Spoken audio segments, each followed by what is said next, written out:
Gators, and sports fans. Get all your Gator talk, news, analysis, and opinions on the Pod Up with Matthews in the Morning podcast. Find us on your favorite podcast platform or watch us on Facebook Live between 8 a.m. and 9 a.m. every weekday.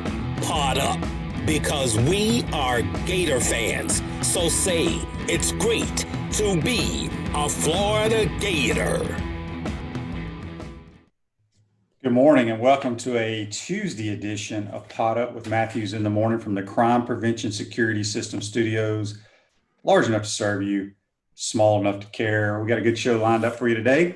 We're going to be joined by our man Buddy Martin here in just a second. Second portion of the show, former Gator offensive lineman, played a long time with the Tennessee Titans. Big Zach Pillar be joining us from Nashville, Tennessee.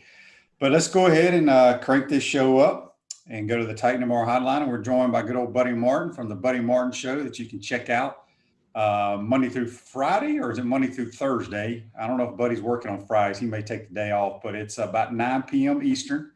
And good morning, Buddy. How are you? Good morning, good old Shane Matthews. It's now on 5 days. We have the best Friday in football, if there is a football, and that's when we do our Urban Meyer podcast that day. And we'll have other surprise guests, maybe some NFL talk, maybe Terry Bradshaw, etc. We're kind of feeling our way along just like college football is right now. And what an unbelievable day. I know we're going to talk about it, but you got to talk golf. I know you got to talk golf. College football is the talk of the town. There's no question about it, talk of the country. And but we got to get to our golf segment, which we do with you every Tuesday here, right, kicking off the show. The PGA Championship out in San Francisco. Man, I enjoyed watching it, buddy. These young guns, man, they're fun to watch. Your thoughts on the PGA Championship? Well, it was a letdown. A letdown? Yeah. And I love the golf course. The venue was good. There's some terrific young players that showed up. I watched 10 hours of golf this weekend, Shane, so I'm allowed to have this opinion, okay? Okay. And it has nothing to do with Morikawa, who's a heck of a young player. Don't get me wrong. But I just felt like we're going to see some of these young guns step up. There was so many of them there. I mean, DeChambeau's a guy I like a lot. He couldn't hold it together. I hate his putting style, by the way.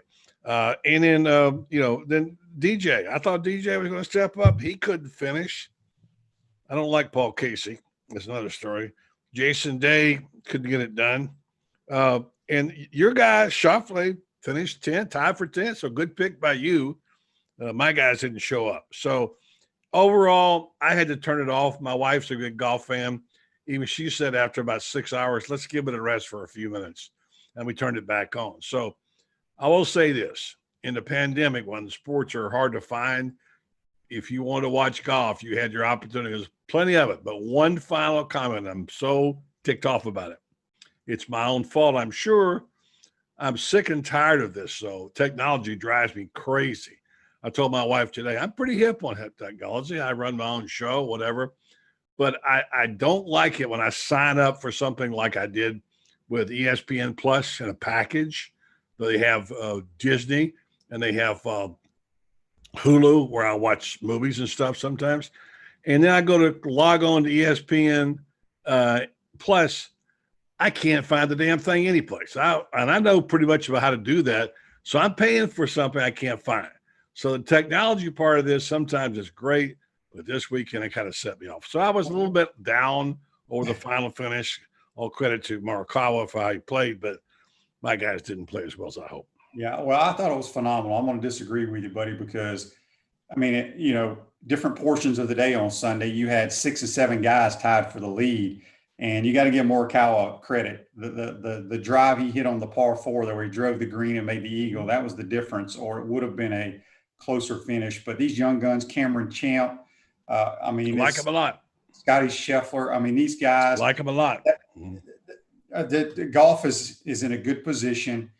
So many good young players. I really enjoyed watching it because I normally don't like the PGA because they shoot, 15, 16 under par. But the way they had the course set up, I thought it was outstanding because they had 2 par 4s that guys had to make a decision. Do I want to take a chance and try to drive the green, lay up, or whatever? And I think that's great. A couple par threes at 250 something yards. So I thought it was good. Buddy, it's your own fault for buying the package of ESPN Plus. Yeah, but how you going to watch the early going? I couldn't watch the morning. Well, I mean, who are you going to watch it? The first guys that tee off, those guys aren't. Well, hey, when it's Tiger, I'm going to watch him. Okay. I'm not. I mean, I like Tiger, but Tiger wasn't even in contention. So, but I mean, when he's sitting back there at even par or one over, he's not out of it yet. And I'd rather watch that than something else. Now, look, I didn't say I didn't like it. I said I was disappointed because what I wanted to see with those 6 guys tied coming down the fairway in a playoff. Yeah. That's what I wanted to see, a big shoot. I got you. I mean, Tiger's fun to watch, but he can't compete with these young guns right now. No, I'm not saying. I'm talking about the whole package, Shane. I'm not talking about the finish. The finish is one thing. The watching on Friday and Saturday, which Thursday and Friday was frustrating because I couldn't get it, except later in the afternoon. And look, we're watching golf at 10 o'clock at night, for crying out loud. I love it. It's like a football Saturday when I go from 8 o'clock in the morning till 1 o'clock in the morning watching college, or used to anyway. We'll see about what happens this year. Yep. We're speaking with Buddy Martin. You can check him out on Twitter at the Buddy Show. Buddy, so I guess, gosh, did it start Saturday or Sunday? I've lost track of time. All this noise about the college football season being canceled. Give me your thoughts. I mean, okay. I was very depressed reading what was going on with the Big Ten.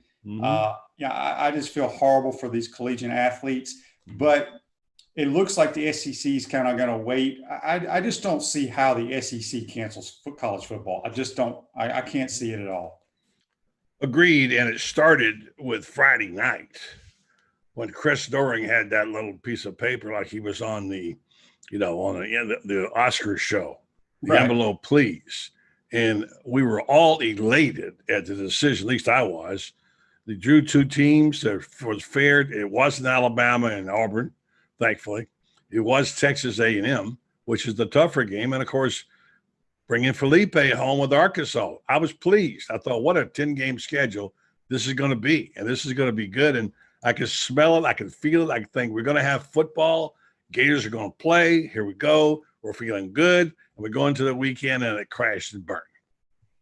It kind of reminded me, Shane, of a little bit of, you remember when they were redoing the conferences about 10 years ago? They started adding teams and changing teams and teams going in and out of conferences, what have you, starting with Notre Dame being in the ACC now. And, I think Notre Dame probably saved the ACC. That's why they weren't going to fold their tents, because they have half that NBC money coming in there. So you got the ACC. I've said this before, and I'll say it again. And you're going to get tired of me saying it. I still like the concept of the super conference. And this is why, because in the end, the really big teams, good teams are standing, and the ones that can afford to play, again, afford to play and finance it. Greg Sankey has done a masterful job. They may not have a season, but if ever there was a chance of a standalone conference, and if you throw in the ACC and maybe the Big 12 will see, the SEC could be on top of the world with 10 games. Every Saturday you got games, 7 games, whatever it may be, or 6 games. And you people say, well, what about this? What about that? How about national championship? Who cares? If you play the SEC and nobody else plays, you are the national champion. And I think this is an opportunity for the SEC to step up big. And I love this movement. We want to play. Hashtag we want to play. And I've talked to you, and I've heard Bill Muschamp talk about it, and I've talked to other people who have kids playing in college football. All of you have said, I want my son to play. And here's the stat. I'm going back to Dr. Pete. It was on your show and on my show, and I'm going to switch to Nick Saban. Nick Saban came out and said it. Why wouldn't you want to play, have your son in school? Our infection rate since last July is 2% in Tuscaloosa at our compound. What is it out there the rest of the world? It's the safest place for them to be. And Shane, if you got the money, you're going to get it, because you're going to get a huge – the TV people will come to you and hand you a sack of gold because they want you so badly. And you think, and you're a parent, You tell me if I'm wrong. Where is my kid better off? In school, at home, back in Jacksonville, as one of the African-American players said yesterday, I don't want to go back to that slum, during this. I want to stay here and be safe. You can put a safe environment there. They can get medical care. Look, if you want to say, let's go get another $2 million per school for doctors and pump it into the fund and test kids every day and give them the ultimate health care to play the season, is that exploiting the kids? I don't think it is, because this movement we brought up, we want to play. I'm so proud of the young man who stepped up and did that. And I think there is a chance for the SEC to not only play, but lead the way in college football. Yeah, I mean, I've been saying all along, buddy, my kid is part of the team, and he comes from a decent household, but he's in better shape being on campus. Not, he doesn't live on campus now. You only had to live on campus when you were a freshman, but right. Being a part of that team, people have always said that student athletes are treated differently, whether that's fair or not, before this pandemic came about. Yes, because but the athletes have to go through so much more than the regular student.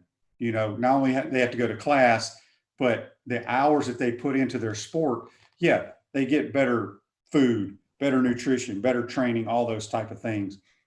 But that's the way it's always been. But with the medical care that they get, and I agree 100% with what Nick Saban's been saying, what Trevor Lawrence has said, for these kids that come from, not great households, this is the best place for them to be. And I'm afraid if they were to cancel for college football and, do online classes or whatever, these kids from a mental state have been through so much that they're going to go back home, and who knows what they get into. They may never come back to campus. So I hope they figure something out. And what I don't understand is, if you're going to have regular students on campus going to class, my son, who's a business major, goes to his finance or calculus class, he can contract the disease there. Yeah. What makes it any more different than when they play football? So I have zero concerns. And let's be honest, my kid ain't going to be playing, but he's going to be practicing every day.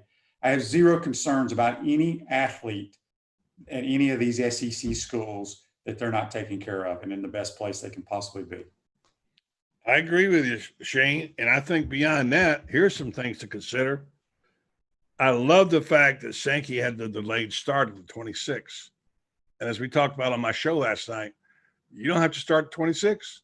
Start later if you want to. You have flexibility. That gives them, and already today we see a story, I don't know how true it is, that Russia has developed a vaccine.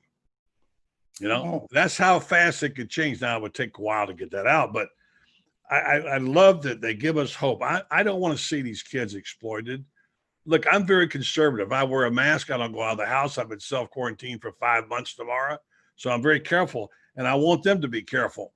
But show me why they're better off not playing. And when you really get down to it, since when does the MAC tell the SEC what to do? Well, they cancel. We got to cancel. Why? The people in Columbus and in Ann Arbor and Camp Randall, they don't want to cancel. They want to play. So we're going to start seeing some defections. I mean, look, Notre Dame's already jumped the shark, or what do you want to call it. They've gone over to the ACC. What if the Big 12 doesn't play and Texas and Oklahoma says, we'll play with the SEC this year? Wow. What a conference that would be all of a sudden, right? And I go back to that same cliche. I've said it 100 times. Necessity is the mother of invention. When you have to do something, sometimes it works out. You keep it. So I love this. You know what I've been saying about the Super Conference for 100 years. You're sick of hearing about it. But I'm right about it, because this is what we have now. And this is the reality, because you want a TV pay. You see what golf has done? No spectators, huge ratings, huge. CBS is going to come to you with a bag of gold and say, hey, can you put this thing together for 1 year? We can make it work. We'll give you a few more million to do that. Turn around and spend it on medical stuff at the schools and give them better protection. Buddy, we're talking about the Big Ten. There was a vote, I guess, was it by the presidents, 12-2? The only two presidents that voted to play were the Nebraska and Iowa, I believe. And then you see Ryan Day and Harbaugh and these other coaches come out I feel like they were kind of caught off guard and Yeah. nobody let them know what was going on. I would agree. I think it was really poorly administered. And look, you have two Big Ten presidents who are doctors, by the way. Nothing wrong with doctors, but you can't have it both ways. It's about the money, or it's not about the money. It's about the health, or it's not about the health. The fact is that the Big Ten, I think, said, "Well, we're going to be the boss hog here. We're going to be the 800-pound gorilla. We're going to tell you where we're going to sleep, and we're going to dictate what you're going to do." Hold on, not so fast, my friend. There's a guy named Sankey, and there's the SEC, and they don't follow what the MAC does. And they damn sure don't follow what the Big Ten does. They can play. They're self-contained. They have a schedule. They have an ability to have health protocols. They're healthy. They have millions of dollars. So I say, if they play, guess what's going to happen to the portal?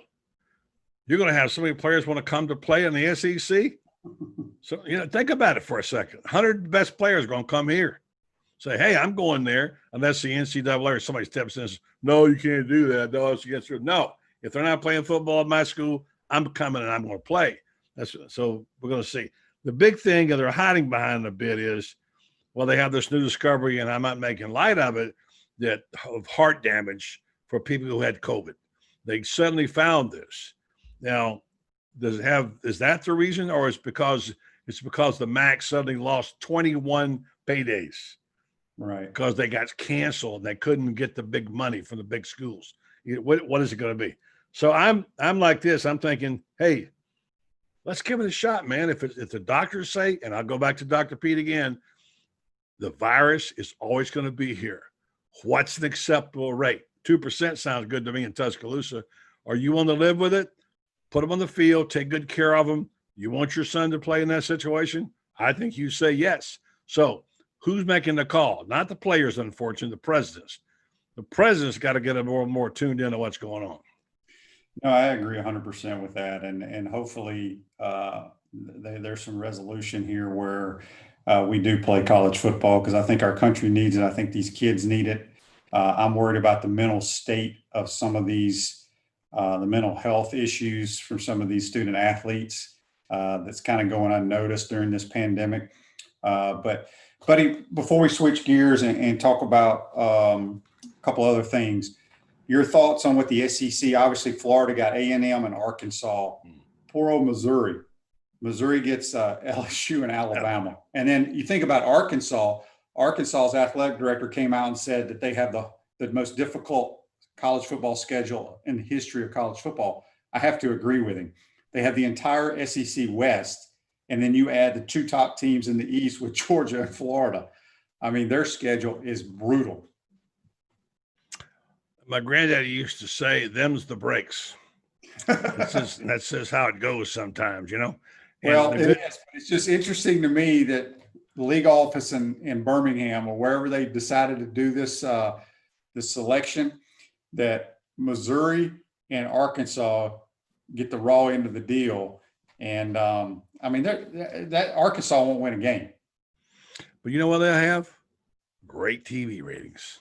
Yeah, that is true. And so if you're going to build a program, this is their payday, right? I mean, you say you're in favor of these of what I call socialized football, letting the small schools come play for a payday.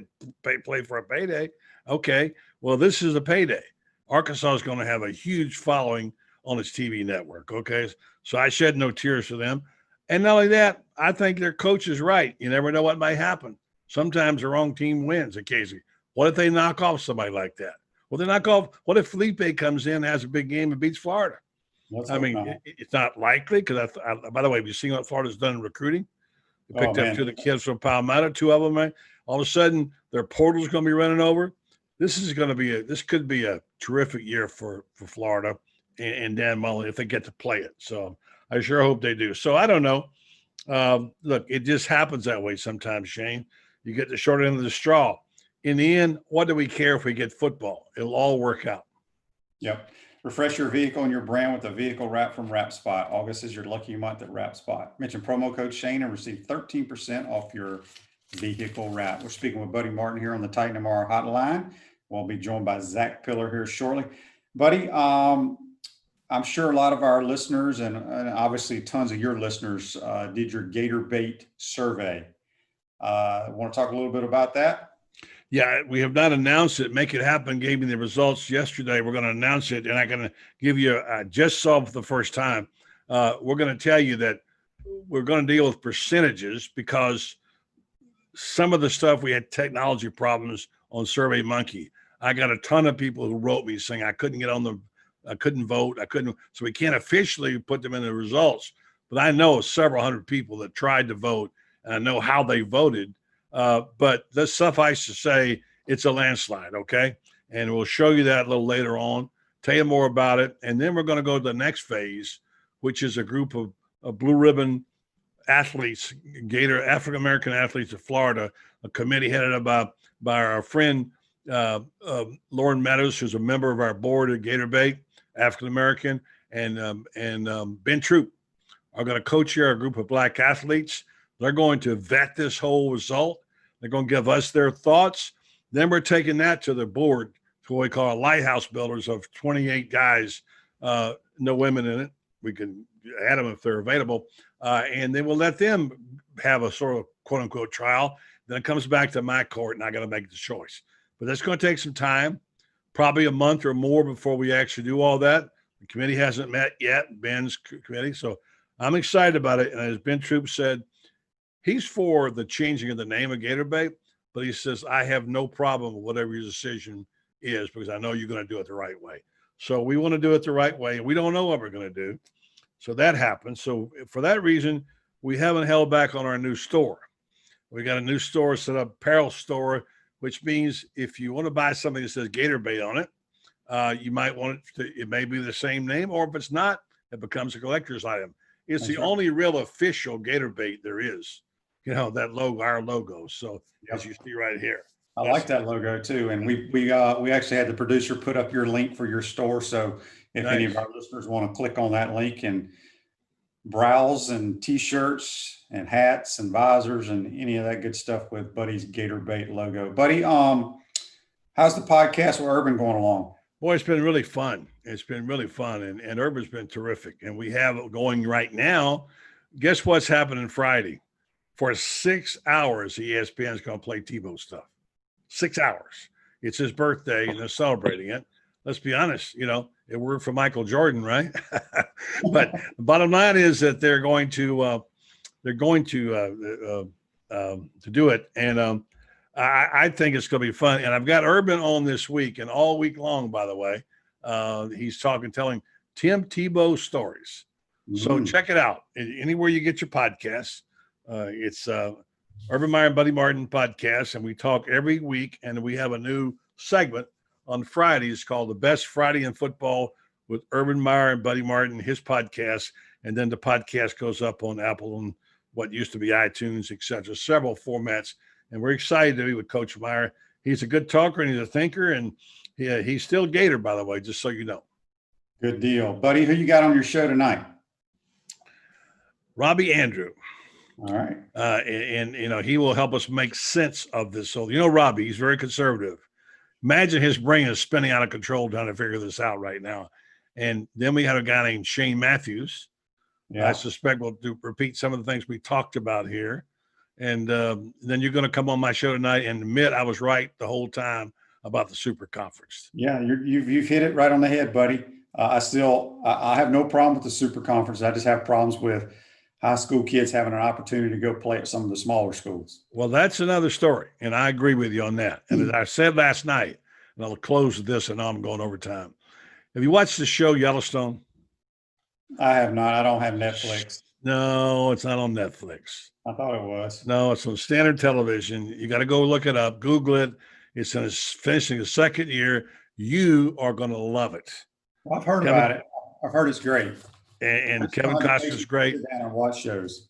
And there was a scene last night I played on my show, has to do with this, where his daughter's saying, we can sell the ranch for this much money right now. In 2 years, they're going to have to give it away. They're going to condemn it. We're going to lose it. And Kevin Costner gets up and says, not 1 inch. I'm not giving up. I'm not going to do this. And she says, there's no other way to do it. And he says, there's always another way. And that's what I'm saying about college football and about the SEC. there's always another way. Well, let's hope we play college football. We'll talk to you tonight, buddy. We appreciate you joining us this morning. Stay safe down there in Ocala, my man. Thank you, Shane. That's Buddy Martin. Join us on the Titan MR hotline. At Center State Bank, we put business first. We are the largest community bank in the state of Florida and understand that small businesses need a community business partner that they can rely on. Center State has 5 convenient Alachua County locations to serve you better. Center State Bank, member FDIC. Going to take our first time out of this Tuesday morning. We come back, we'll be joined by big and nasty, mean old Zach Pillar. You're watching and listening to Pot Up with Matthews in the morning from the Crime Prevention Security System Studios. We'll be right back.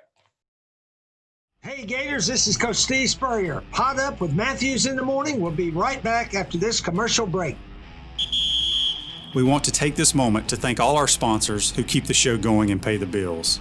Our gridiron sponsors are Crime Prevention Security Systems, large enough to serve you, small enough to care. Titan MRI, Gainesville's only locally owned and operated MRI facility.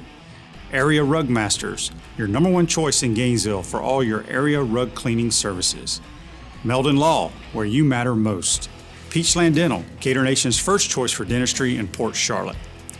Our touchdown sponsors are Campus USA Credit Union, Celebration Point Town Center, The Digital Mortgage Guy, Adams Ribs, Gator Dominoes, Celebrate Primary Care, Center State Bank, Gator Bait Media, Davis Gainesville Chevrolet, Miapa Latin Cafe, Gators Dockside, Okido America Martial Arts and After School, Doreen Wiebe Realtor, Caldwell Banker MM Parish, Radware, Style Cuts, Wrap Spot, Ironwood Golf Course, TB Financial, Chris Doring Mortgage, Meadowbrook Golf Course, Darshakow Insurance, Pomodoro Cafe, MB Listings, Big Mills Cheesesteaks, Cornerstone Financial Group, McDonald's of Gainesville, My IT Master, 84 Lumber, and Gainesville Neon and Signs. If you are interested in promoting your business on the show, you can visit our website, potupwithshane.com, and click the advertise button or call Freddie at 352-284-3733. Again, thank you for all the great businesses that support the show. Please remember, if you like what we are doing here, thank our sponsors and support the businesses that support us.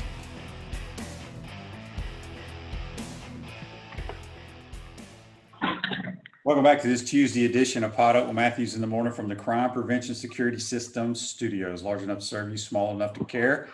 Celebration Point is where the Gators come to celebrate with premium brands like Bass Pro Shop, Tommy Hilfiger, Hotel Indigo, Nike, Medici's, Regal Cinemas, and coming soon, the HBC's new restaurant, Spurrier's Gridiron Grill and Visor's Rooftop Bar.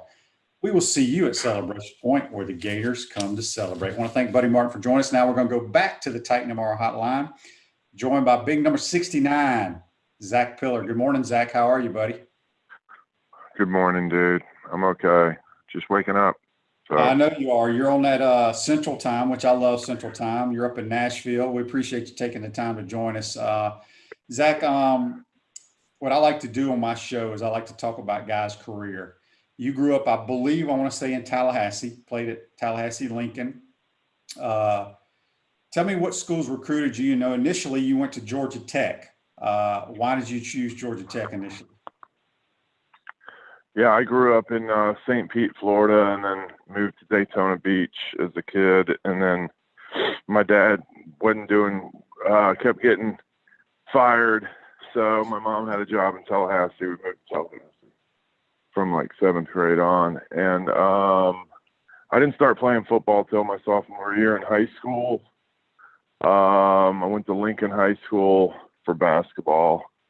And then they saw, you know, like the running back coach was the hall monitor. So he saw me and told me I needed to start playing football. And I didn't really like it. It's a pretty tough sport. And I guess I figured it out my junior year. And then I started getting recruited by a lot of the top 25 schools. I always wanted to go to Florida State, or Miami. And I wasn't really getting recruited by them. I ended up visiting Texas, Clemson, Georgia Tech, let's see who else, Syracuse, and then an unofficial to Auburn. And I was playing D-line back then, so I ended up going to Georgia Tech because, education and proximity to Tallahassee where my family could get to games. Once I got there, I realized they were pretty serious about education. So I knew it was I knew I was in the right spot. So I was calling Florida a lot, seeing what they could do, and my head coach at Georgia Tech would not release me. I thought they kept telling me I could walk on. Well, I was gonna I figured if my coach did not release me to the ACC, so I was like, well, if I'm gonna walk on, I'm gonna walk on at FSU to save my family some money. I could live at home. And then school started recruiting me again. Butch Davis at Miami. I was flying down to Miami when Spurrier called me. Jim Collins called me and said, and you may remember this guy, I think his name was Eric Johnson, an offensive lineman at Florida. He had just quit the team. So I called Butch Davis and said, man, I'm going to drive to Gainesville tomorrow morning instead of getting on a flight. And so I did that. And Coach Spurrier spent a long time with me, about half a day with me, showing the campus. He's very personable.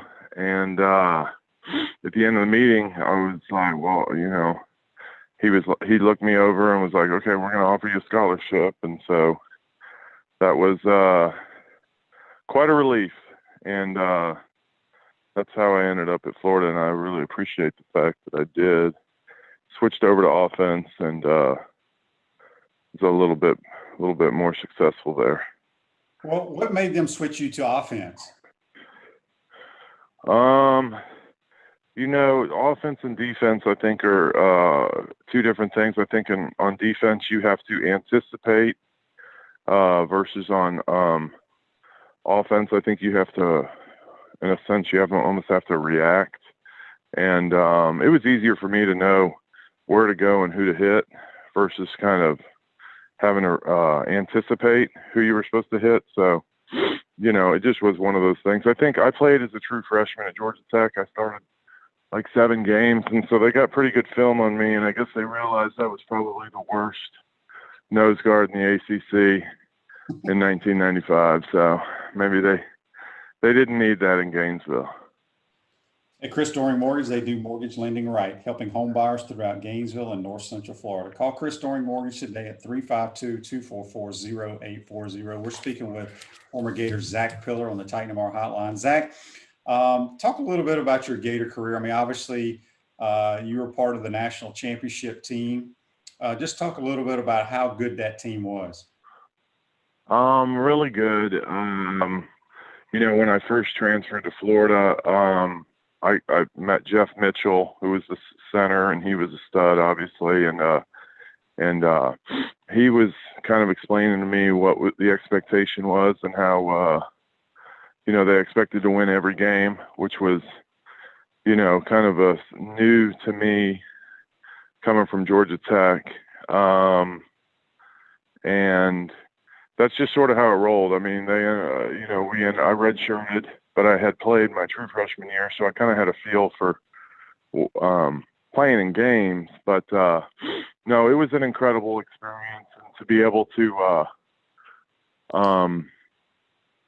be on a team that won the SEC, and we had gotten rolled by Nebraska the year prior, and I just think the level of work and the off season and everything it took to get back there and then win it was the expectation was so high, and you either got on board or you got left behind. And at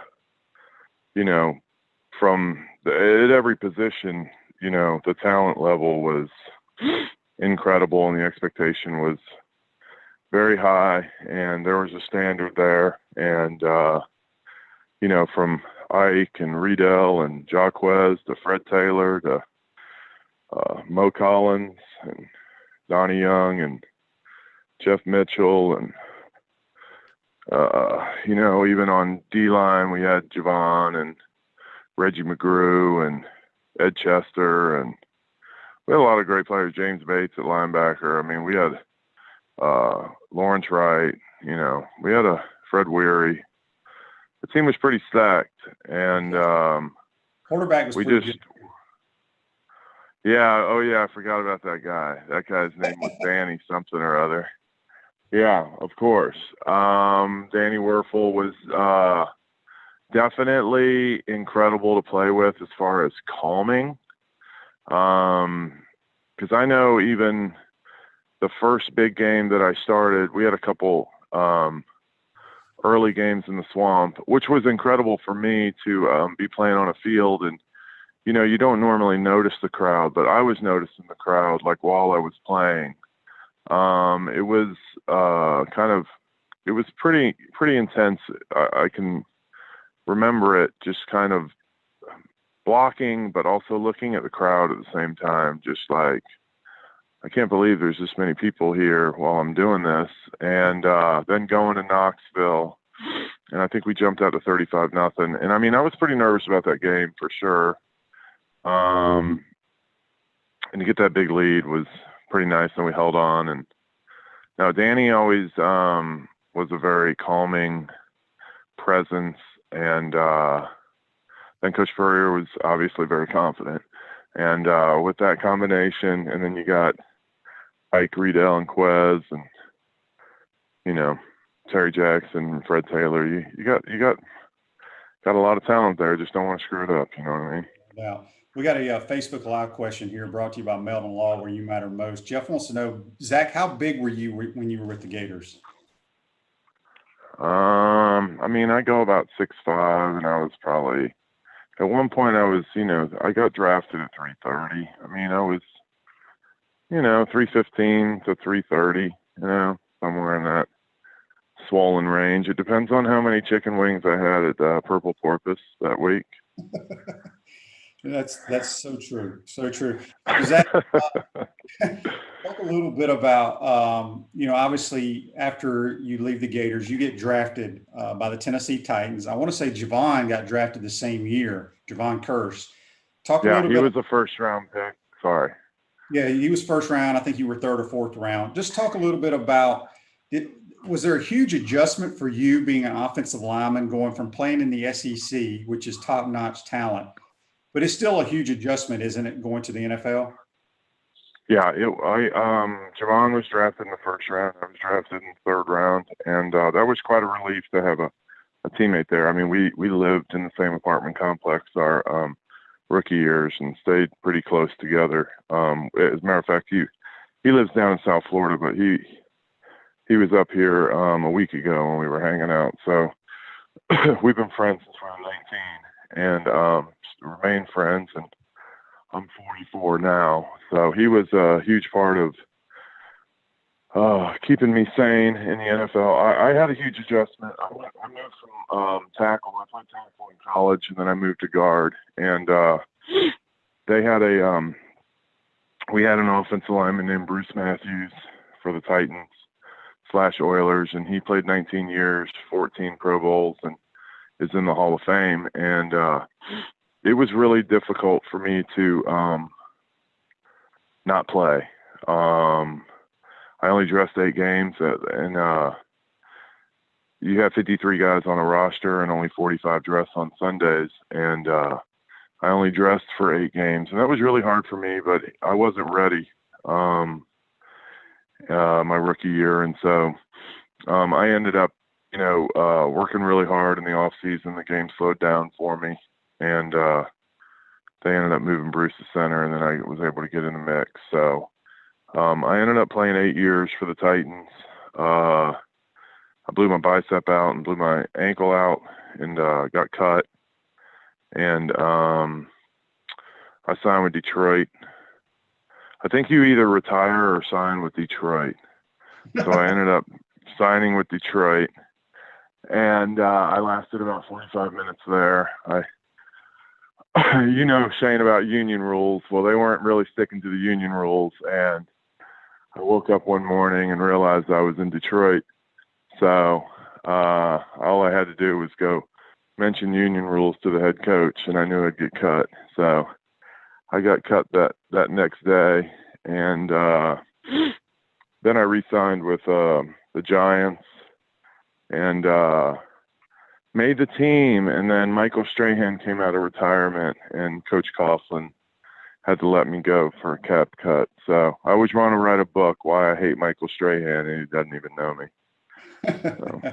Zach, correct me if I'm wrong. I want to say you blocked for Eddie George in Tennessee, correct? That's right. That's right. Compare him, because, you know, he won a Heisman Trophy and he's a tremendous running back.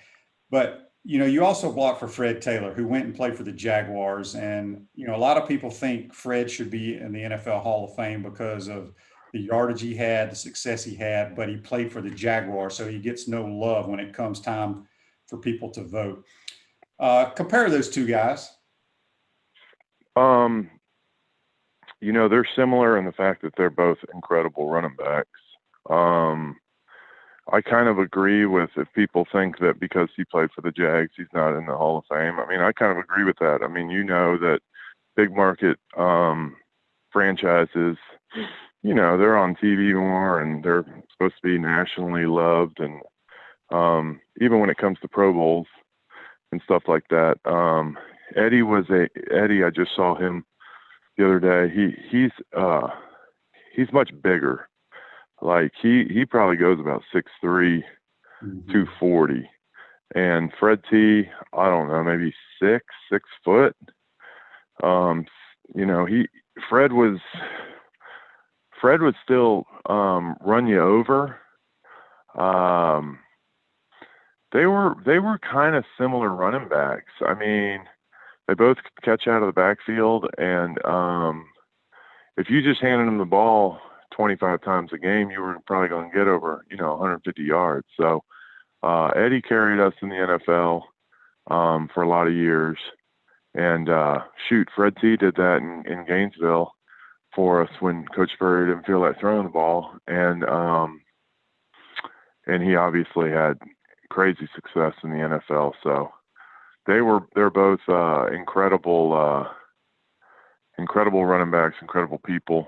And no, I was really fortunate in my career to have blocked for, you know, a couple of running backs like that, and then to have a quarterback in Danny Werfel in college, and Steve McNair and with the Titans. So now, and then I got coached by Coach Spurrier, obviously, and even Coach Fisher here with the Titans.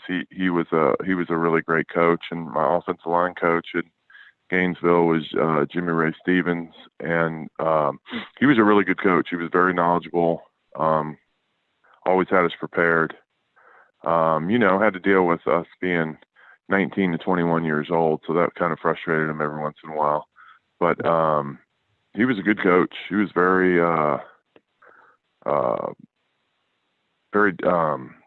detailed and had us prepared as we could be. And then I moved to the Titans, and I worked under, was coached by Mike Munchak, who played guard and is in the Hall of Fame as well. And so as far as offensive line being coached, and I just jumped on the right teams and, you know, just kind of rode the train there, and was real fortunate and blessed to have been given the opportunity.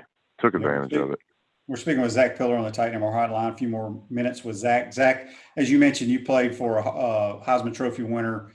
Danny was your quarterback. And, you know, I'm a Mississippi guy, Steve McNair from the state of Mississippi. It's horrible what happened to him. But what kind of guy was he? You know, because you and I have a very good friend that's, you know, was offensive lineman in the NFL for a long time. And when you have a bunch of different quarterbacks that you block for, some of them, you know, drive you nuts, and they really aren't good guys. What kind of guy was Steve McNair? McNair was one of my best friends, and he'd give you he was I mean, being from Mississippi, I mean, you know more than me, but you guys are country strong. You guys don't have to work out all you guys got to do is.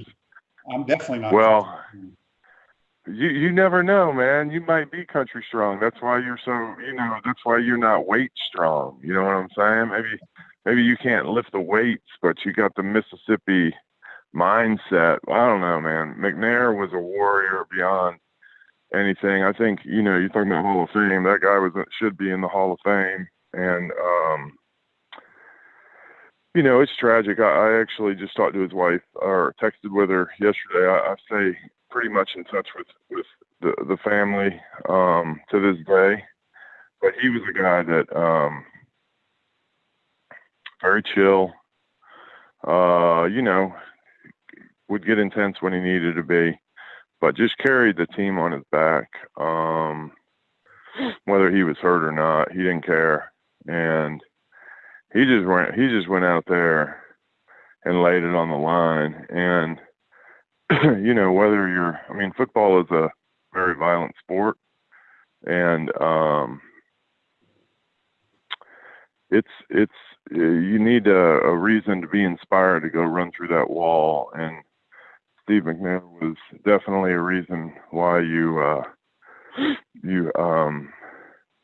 did what you did out there. I mean, he was nonstop. He was an incredible leader. He was an inspiration, and I miss him every day. And yeah.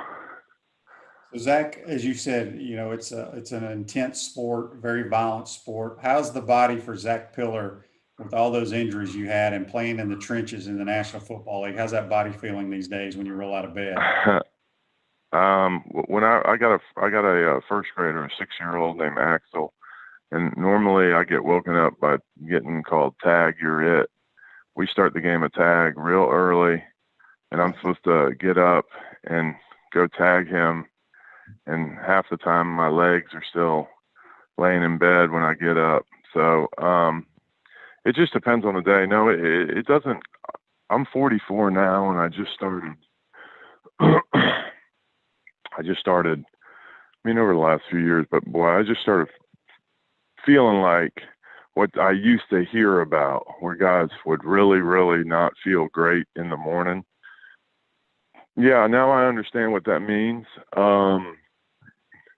It takes me a little while to warm up. I'm like the what was the Tin Man in Wizard of Oz. I definitely need to oil up in the morning before I get going. But blessed to have played and wouldn't change anything. For the most part, wouldn't change anything. Zach, you own a couple of bars up in the Nashville area, which, Nashville is probably my favorite city in the country. Talk a little bit about, why you got in the bar business, and are you guys open right now? Yeah, my wife actually owns them. We got into it a long time ago. Besides my passion for football, I also enjoyed wings and beer. So that's, I guess, how I got into owning a couple bars that serve wings and beer. And then my wife took them over. Where we opened our original bar that we've had 9 years, it used to be her hair salon, and she was also a bartender. And so it was kind of a, let's try this concept. And then 2 years ago, there was a restaurant that went out of town, went out of business and across town, and we ended up opening up a second location. The bar, we got hit by a tornado in March up here with neighbors in Germantown. And then the one in Sylvan Park, neighbors of Sylvan Park, it got shut down by the mayor because Broadway, if you've ever been to Broadway in Music City, it gets pretty crazy and gets pretty packed, and obviously with COVID. And in order to stay open, they shut down all the bars. In order to stay open, you have to serve more food than you do liquor or alcohol. And we're at about 40% food and 60% drinks. So they've got to shut down. It's pretty tight. We just take it day by day. If we worried about what's going to happen next week, then, we drive ourselves crazy. So today's Tuesday. We'll worry about Tuesday, but, we're hoping for the best. We never, got rid of anybody or furloughed anybody. We got the PPP, which we burned through already. But it's crazy trying to pay rent. And what I will say, neighbors Germantown got hit by a tornado, and so we're getting insurance money for that, which we never thought we'd get hit by a tornado and have our roof ripped off, and and it was raining in the building, and somehow that was a blessing to us, because we are getting insurance, which is keeping our staff on. But it's this 2020 has been a year for the record books as far as not being in control of any situations, and just so grateful to be healthy, and kids are healthy, and just try to take it one day at a time and stay in the moment, and realize you don't have control of the situation, and that keep the faith, and good things will happen in the end, hopefully.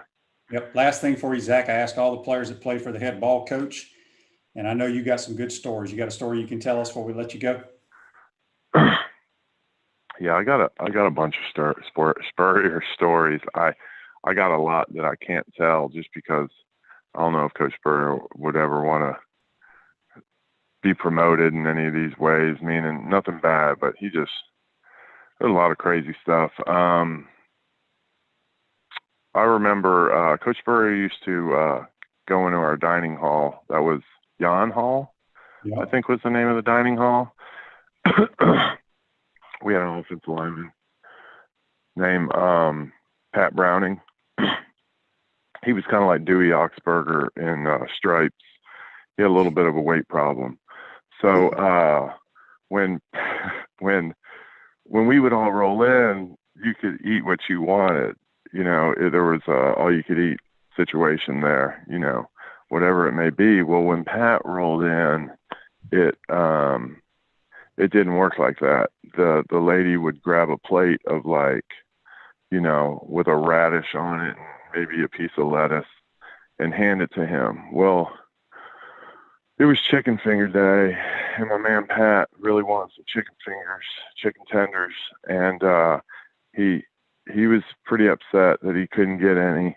Well, I told him that I would go get him some chicken tenders. So I went up to the thing and got him a plate of chicken tenders and brought it down. Well, as soon as I put it on his plate, Coach Spurrier comes walking in, and he's walking around, and he had he would walk around to every table and tell you that you had too many browns on your plate and not enough greens.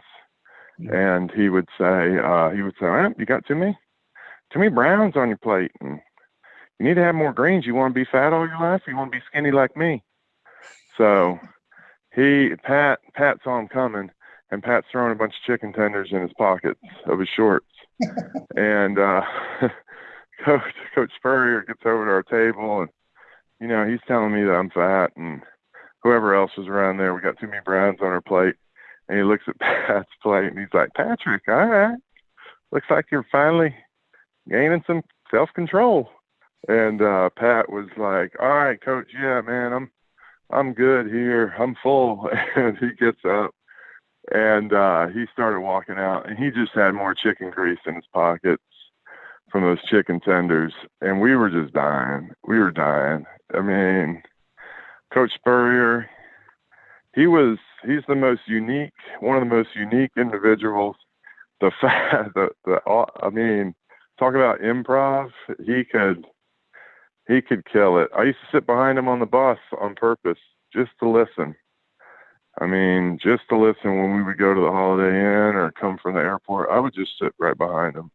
I want to hear what's going on in that man's head, Yeah, he's a different dude. There's no question about it. Well, Zach, we're going to have you back on, tell some more Spurrier stories one day, but Y'all stay safe up there in Nashville. Hope the bars get open here soon, my man, and we'll talk to you pretty soon. Yeah, dude. I really appreciate it, Shane. I do. And go Gators. You know, it's an honor to call yourself a Florida Gator. And Coach Mullen's doing a great job down there, and take a lot of pride in that up here. We got a lot of Gators up here in Nashville, so we're fired up for having Coach Mullen. And you know, just being a part of the Gator Nation is an honor, and fired up for it. And continued success to you, buddy. And we'll talk to you soon. All right. All right, Zach, take care. That's Zach Pillar. Join us on the Titan Tomorrow Hotline. Hey, folks, today's show is a wrap, brought to you by Wrap Spot. Make sure you tune in tomorrow. We're going to have Brent Beard talking college football and Jeff Cardozo talking Gator baseball. You've been watching and listening to Pot Up with Matthews in the Morning from the Crime Prevention Security System Studios. Have a great day. Take care. See you later.